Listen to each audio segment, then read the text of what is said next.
It's Ricki from Ricki, Zach, and Mano in the morning on 107.5 The River. Here with my friend Knox. Hello. I am so excited to be here right now. I'm so happy you're here. Bro. Like, I feel like I haven't seen you forever. It's been so long, but you've been doing so many things, dude. You've been busy. Yeah. Crazy it's been tour. Crazy. Yeah. Like last night, I'm like so sad. Yeah, tonight is the last night, sold out show in Nashville. Obviously, there's got to be a lot of emotions that come with that. Yeah. Exciting, sad. Yeah, all I the almost things. cried like 5 times today. Really? I've been like, I don't know what's happening, bro. Like, oh, it's so sad. But it was all so good. Like, you have so much to celebrate from it. Yeah, it's like been like good. It's not like all the way sad tears. It's also like looking back at the whole thing and just like how insane it is. Like today I had a moment, I did a pop-up at Grimey's. Yes. And I had a moment where, I did this whole thing where I was like, I'm going to play an Ed Sheeran song because I love Ed. I know. And I was like, it's cool that I get to like, that was what I started doing. And it's cool that I get to still do fun stuff like that. And so I sang Lego House, right? And then I went a classic. Right? And then I went into Love Letter. It like went right into it. So I started singing Love Letter. And it was the first time in 10 years. I was like, I never thought I'd actually see the day where people would sing my song louder than I was singing an Ed Sheeran cover. It was like so cool, dude. I love that. It like got me. It like got me really. I had to go downstairs at Grimey's. I was like, I gotta like get it together, bro. It's crazy. I love that. So that makes me feel emotional. Yeah, I it mean, was beautiful. This is wild. Watching your evolution and watching, you opening shows. And now you're doing headlining tours and you're selling out places that I'm sure that you've just always dreamed of. Yeah. It's all happening. It is happening, and it is happening like hard. It's crazy. It's so Have you crazy. actually taken a second to like think about it and reflect on it at all? Have you reflected on this tour yet? I know it's the last night, so you still have tonight, but No, not on this tour. I have it like the whole thing. Like I obviously like when I did my first headline tour, I like did, and then having like Not the 1975 like do what it did. Like I definitely have. I've just kind of like it's cool that I've kind of like accepted like this is me now, which is pretty cool. I'm like pretty proud of that. as you should be. Yeah. As you I should feel be. good. I You've feel been good. waiting for this. You've been working for it. You've done a lot of shows that I'm sure that you were just like, all right, I just got to do this to kind of get through Yeah, it, to yeah, get of to where course, you want to of get course. to. Yeah. So I'm just super proud of you. Thanks, dude. I'm so excited for tonight. I want to talk about the album a little bit because one of the things that I've seen you posting about being on this tour, one of the songs, Voicemail. Yeah. You didn't think that was going to do as well as it did. You thought it was the dumbest song written, is what you said? That is not.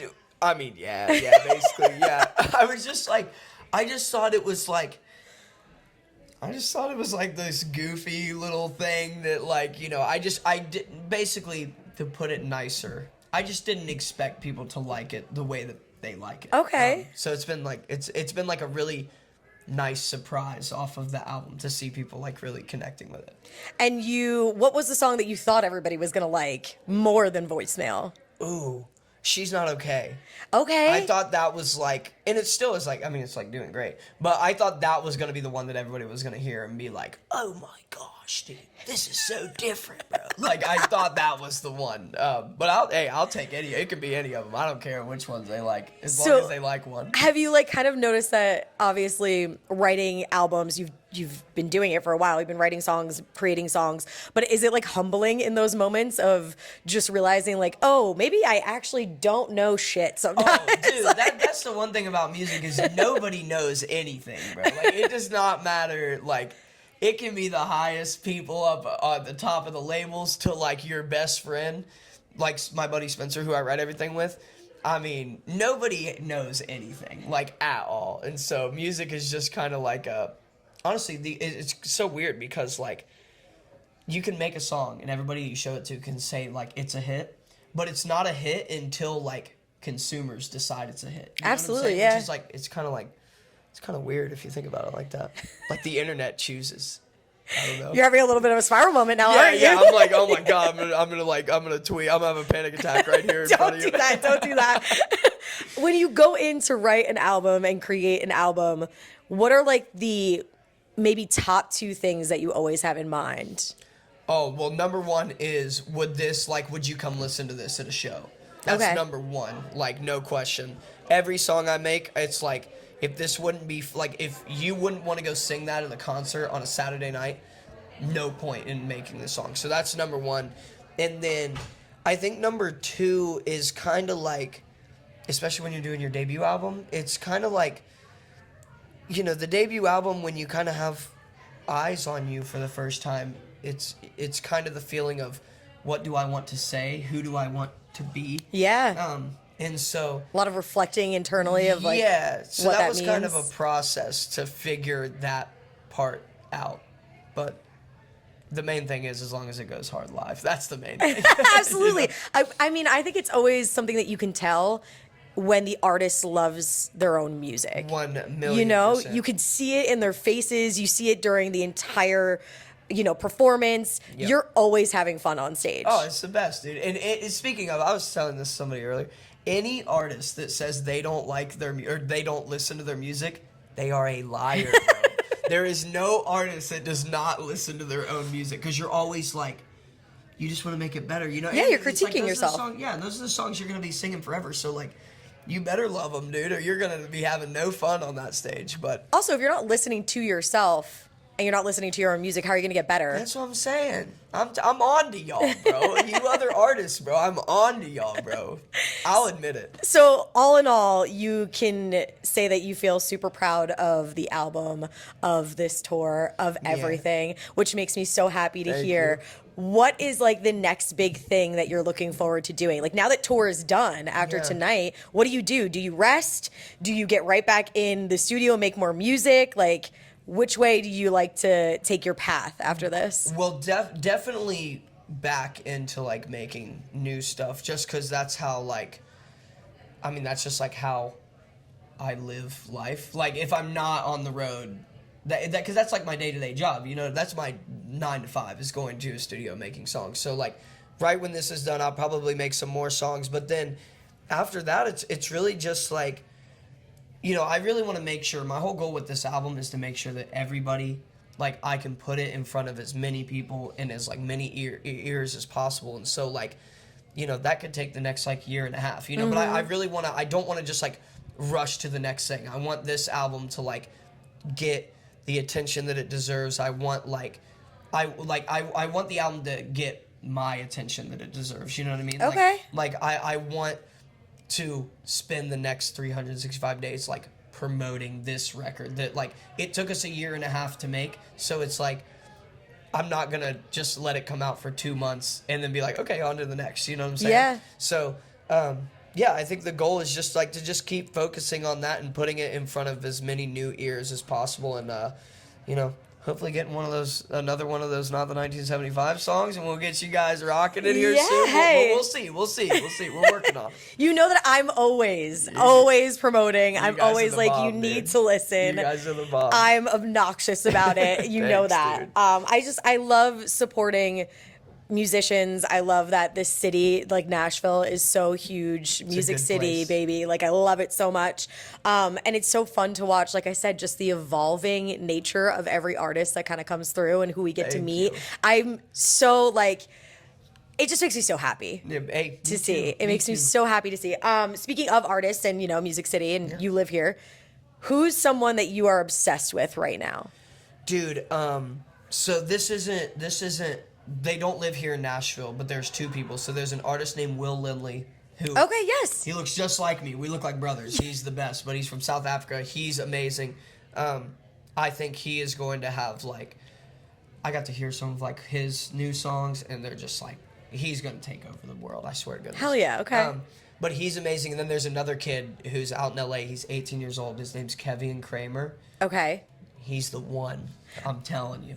The one at 18 too. I'm telling you, he's the one. That's all I'm gonna say. But Kevin Kramer, just remember this interview and remember this name. I promise you, I have never met anybody like this kid in my whole life. Really? I swear. Once he properly figures out TikTok and how to properly promote, because he's 18, he's still figuring out him. Right, yeah, absolutely. Dude, once he I'm figures about to it be out. 33 in July. I'm we're still still figuring figuring it out out, me. yeah. I don't even know who I am sometimes. No, this kid, when he figures it out, it's we all might as well just pack up the guitars. Bro, Okay, 'cause he's it's added to the list. I'm going to be listening. Yep. I'm going to be Yep. watching out for him. I'm going to be listening. Yep. Speaking of TikTok, I saw on TikTok that you're going to be part of Ed Sheeran's Ginger Army. Yes, bro. Thank you. Thank you for acknowledging that. I am. That's a big moment. Ed Sheeran accepted me. I applied, and I was waiting to hear back. Rigorous application process, I heard. Yeah, crazy. It's tough to get in there. But so far, me and Alex Warren. So I don't know if he's adding anybody else to the list. I was gonna say, who else needs to be recruited? But Will Lindley, I mean, he's got to send in his app. I don't know if he has or not. But he's a good. He's a little busy. I get it. Yeah. So, but yeah, I mean, we're slowly building. I haven't met with the team properly yet. Alex and Ed, they have a lot going on. I get it. Yeah. Alex has the biggest song in the world. Ed's putting out his album. So Right. They'll get to me when they're ready. But things are looking good for the redheaded men. It's pretty good. I'm hyped about that because I know how much you love Ed. Bro, so when I saw that, life. I know that you were freaking out for at least so sick. 3 days straight of just how amazing that was. Dude, it was all. It's so funny. Like, a little secret. I know the person very well who runs his social media accounts. Okay. I know her very, very well. So I texted her immediately. I was like, "Did you leave this comment or was this him?" And she was like, "That was 100% him." And I was like, Oh, so you have like 100% confirmation that he knows exactly who you are now. "Oh yeah, well I've met him." You have, yes. Yeah. But like he saw it and he knows like this is Knox. I wonder if he was like, "That's my boy," and then did it. I don't know. Probably not. But like, oh no, he 100% looked at it. He goes, "I remember him. Yeah, but I met he's him at Santa's familiar. pub. I know him." Facts. Because we were both there that night. Yeah. You're right.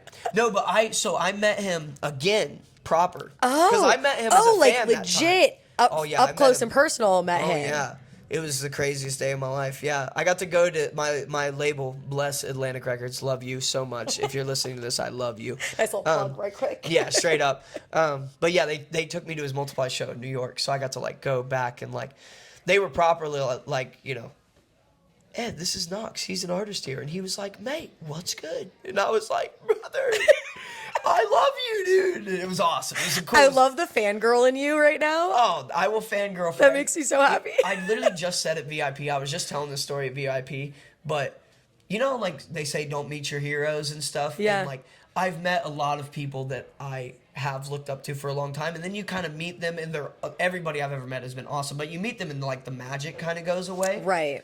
Dude, I met Ed, and I think I'm like more obsessed now than I've ever been in my life. Like after I met him, I was like, "Oh my God, he's really the coolest." He really is. I have to show you. I have a picture of the first time that I met him. I was an intern in New York City, and he came through. And there's a picture of me on his back. That's amazing. And I almost got fired that day for my internship because way. they thought that I like had harassed him for the picture To or do whatever. it. But Ed is just the nicest guy ever. Yeah. I just said like, "Hey, this is totally weird, but can I like jump on your back for the picture?" And he was like, "Sure, no problem." like- Turned around, I jumped right on his back. We smiled for the picture, Right? And that was he's like, it. "Cheers, mate."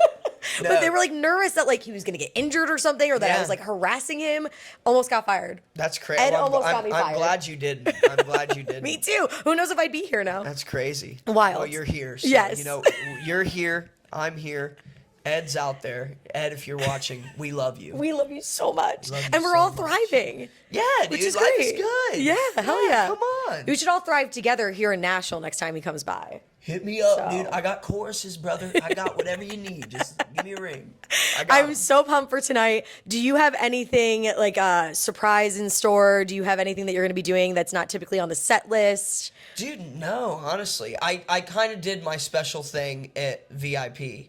Okay. I can't really talk about it on camera. Okay, but- you'll tell me later. Yeah, I'll tell you later. But yeah, I kind of did a special thing at VIP, and then tonight it's just like, to be honest, the only thing different is that I'm probably going to talk so much because I'm going to stall having to get off stage. So like get that'll it. probably be the only thing. But yeah, other than that, we're just going to play the set and do one last show and just like honestly soak it all in and enjoy every minute. Hell So, yeah. Yeah. It'll Hell be fun. yeah. I'm excited. Thank you Thanks, so dude. much for hanging out. Thanks, dude. Good to see you. You too. I love doing interviews with her. She's such a pro. Dude. It's awesome. Come on. I adore you.